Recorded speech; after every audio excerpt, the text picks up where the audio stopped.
आचल आणि सक्षमची प्रेम कहाणी नांदेडची. हा सक्षम हा टोपोरी होता.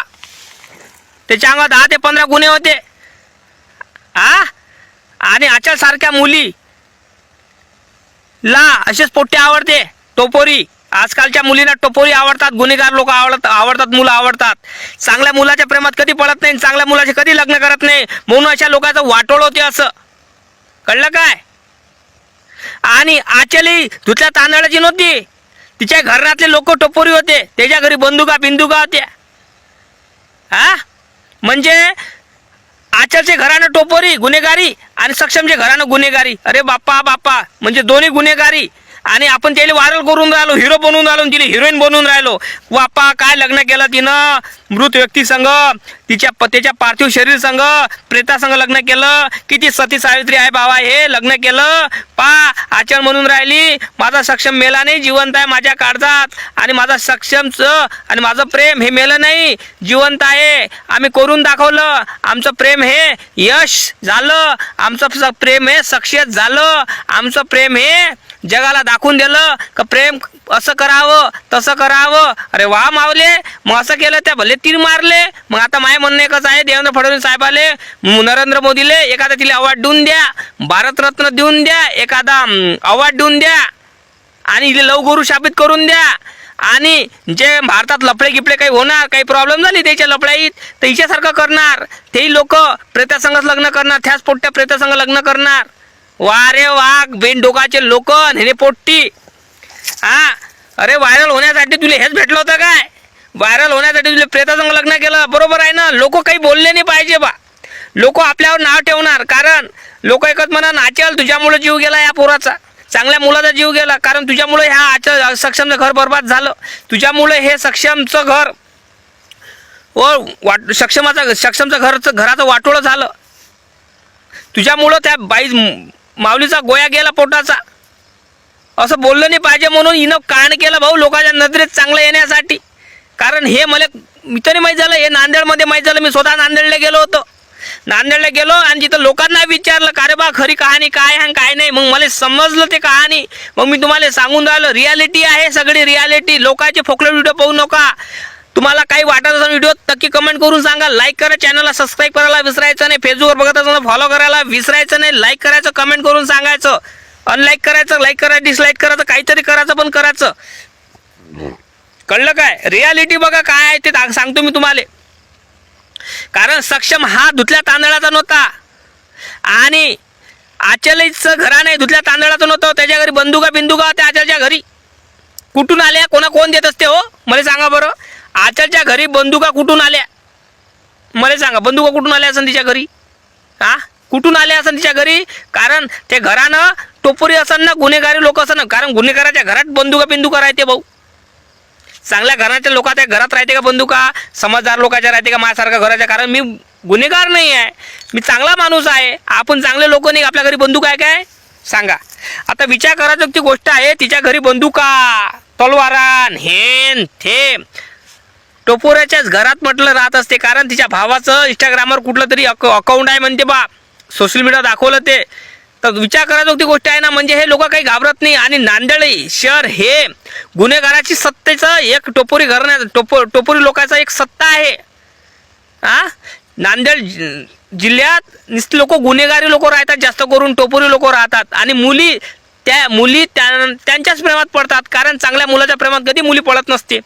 कारण चांगल्या मुलासंग कधीच मुलगी लग्न करत नाही, वाईट मुलासंगच मुली लग्न करत असतात. काही पर्सेंट कमी मुली असतात, ते 3 ते 4% मुली असतात, त्याच चांगल्या मुलासंग लग्न करतात, त्याच चांगल्या मुलाशी प्रेम करत असतात.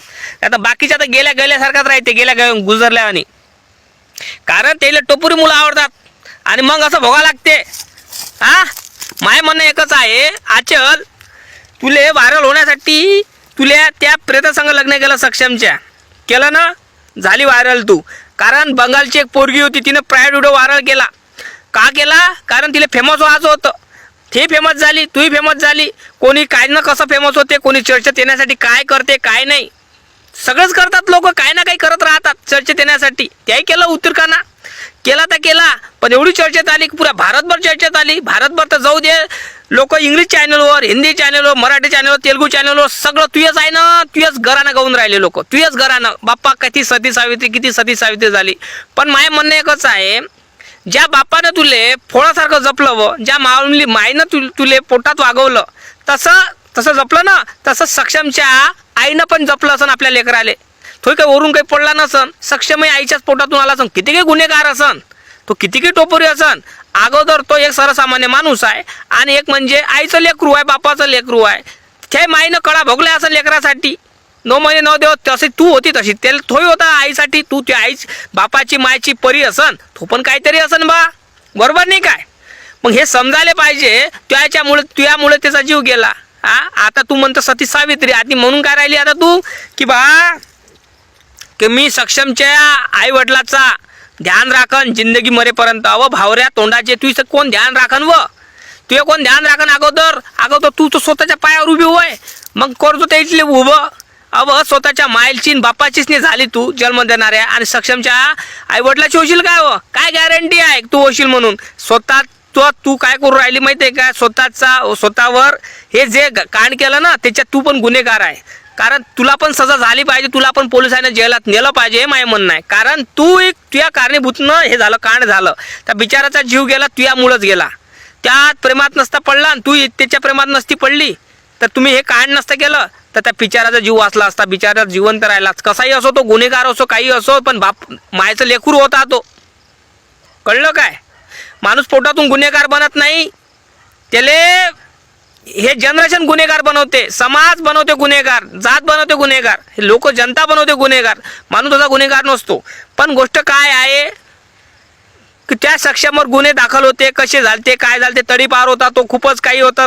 भरपूर ऐकायला मिळालं. मला तिथं गेलो होतो नांदेडला, मी इन्फॉर्मेशन काढली, पुरी इन्फॉर्मेशन काढल्यावर मला लय माहीत पडलं की बाबा सक्षमचं घराण्यातला जो सक्षम होता, जो हा गुन्हेगार होता. त्याच्यावर 10 ते 12 केसेस होते. हा नुकता सुटून आला होता जेलातून, आणि त्याच्यावर केसेस भरपूर होत्या. आणि आचलच्या आई वडिलावर, भावावर पण केसेस होत्या. आणि आचलचा भाऊ तिचा डॉन होता, बापाई डॉन होता. माहीत प्रकारची एक अजून माई डॉन होती. पण माय म्हणणं एकच आहे, हे डॉन घरातले लोक आहे आणि आपण कोण आहे? आपण त्याला व्हायरल करणारे आहे. आणि जयभीमवाला होता म्हणून त्या जयभीमवाला तर म्हणून व्हायरल झाला तो, नाही तर व्हायरल झाला असता का? सक्षम नाही झाला असता ना. कारण तिच्यात आचलनं टाकली त्यात जात कोणची? जयभीमवाल्यांची. कारण जयभीमवाले आम्ही आहे भाऊ. कारण आमच्या जयभीमवाल्याच्या लेकराचा कोण असं काही केलं तर आमच्या डोक्यावर येणार काय?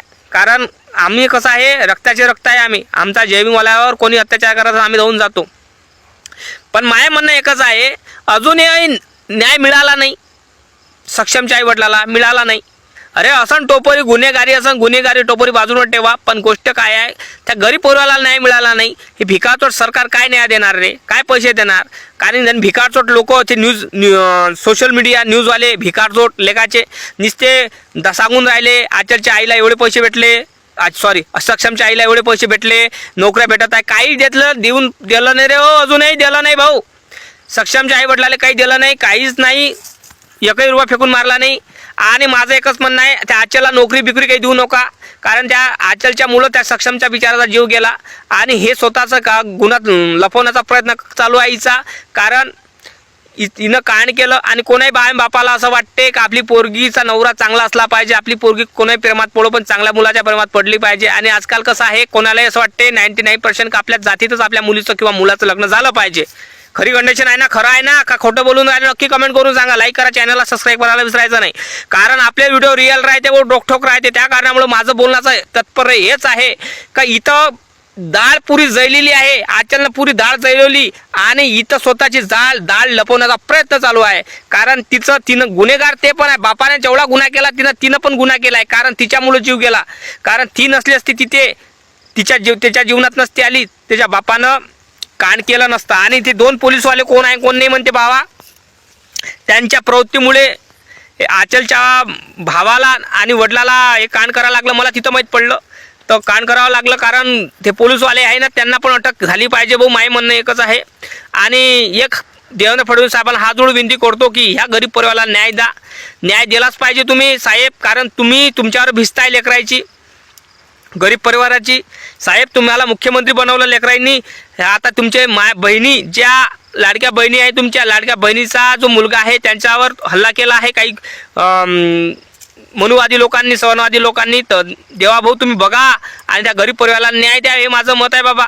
तुम्हाला काय वाटते नक्की कमेंट करून सांगा. कारण कसं आहे की गरिबावर अन्याय नाही झाला पाहिजे, कुठपर्यंत अन्याय भोगाव. आणि जास्त करून जयभीमवाल्यावर अन्याय होतो. कारण जयभीमवाल्यावर अन्याय का होतो, कारण तिथं बोलणारा कोणी नाही आहे त्या कारणामुळं. आणि त्या परिवाराला मारलं आलं, कारण तो सक्षम मेला नाही, त्याच्या घरातले सगळे मेले. कारण करता धरता बिचारा पोरगा असन, तो 20-22 वर्षाचा कमावता असन, तो काय असन काही मला देव जाणे. पण गोष्ट एक आहे की बिचाराला जीव नव्हता घ्यायला पाहिजे. कारण त्या बापानं कायदा हाती घेतला, त्या बापाले तर सजा होणारच आहे. तू म्हणून राहिली नाही काय की माया भावाले सजा झाली पाहिजे. त्या बापाले त्या म्हटल्यानं होणार नाही सजा. त्या बापाले भावाले सजा होणार म्हणजे होणार. काहून त्या बापानं कायदा हाती घेतला, त्या बापानं जीव घेतला एकाचा. त्या कारणामुळं जीव घेता येत नाही कोणाचा, कारण कायदा हाती घेतला आणि त्या कारणामुळे कायद्याचा रट्टा बसणारच आहे त्या बापाले. कळलं का चल. आणि त्या भावाले पण बसणार आहे की त्या भावाच्या ढुंगात दम आहे. त्या भावाच्या याचा गुन्हेगाराचा टोपुरीपणाचा सगळा म्हटलं कायदा काढणार आहे, कानून काढणार आहे. कारण माणसानं कधीही गुन्हेगारी करावं नाही. आणि बंदुका कुठून आल्या रे तुमच्या घरी? कुठून आल्या? कोण तुम्हाला बंदुका रखायला ठेवलं रे? लायसन आहे का तुमच्या घरी? अरे बंदुका कोणाच्या घरी राहत असतात? सैनिकाच्या घरी राहत असतात, किंवा एखादा प्रोटेक्शन करतो सरकारी नोकरीवाला सैनिक असतो त्याच्या घरी राहतात. तुमच्या घरी कुठून आले बे? तुम्ही का कोण का प्रधानमंत्र्याचे घर आहे, घरातले नातेवाईक आहे का बे? का कोणी आहे मुख्यमंत्र्याचे नातेवाईक का तुम्ही? कोणीच नाही आहे. टोपोरी घराणं आहे तुमचा आणि तुमच्याची बंदुका कुठून आल्या बे? तुम्हाला तुमच्याची लायसन कुठून आलं बे? हे सगळा पता हा काढला पाहिजे देवेंद्र फडणवीस साहेब तुम्ही. माय म्हणणं एकच आहे, याच्या घरी बंदुका कुठून आल्या, यांच्या घरी रायफला कुठून आल्या मला सांगा. आणि माझं एकच म्हणणं आहे की पोलिसांनी CID बोलावली पाहिजे आणि ह्या आचलच्या घराण्यावर चौकशी केली पाहिजे. आणि त्या नांदेडमध्ये चौकशी केली पाहिजे की त्या घराण्यात बंदुका कुठून आल्या, कोणाच्या घरी बंदूक आहे अजून. मला नाही वाटत, मी तर म्हणतो त्या आचलच्या घरी बंदुका सापडल्या आहे ना असन ना, तर सगळ्याच्या म्हणजे त्या नांदेड जिल्ह्यात हर ठिकाणी बंदुका असन, लय लोकांच्या घरी बंदुका असन होऊ शकते, असं होऊ शकते भाऊ. कारण कसं आहे ते नांदेड जिल्हा हा टोपोरीचं कारस्थान आहे, गुन्हेगारा लोकांचं कारस्थान आहे, घराणं आहे. आणि तिथे बंदुका भरपूर आहे ना लोकांच्या घरी, मला असं वाटते भाऊ. तुम्हाला काय वाटते नक्की कमेंट करून सांगा. लाईक करा, चॅनलला सबस्क्राईब करायला विसरायचं नाही, फॉलो करायला विसरायचं, शेअर करायला विसरायचं. जय भीम, नमः बुद्धाय, जय शिवराय, जय भीमराय.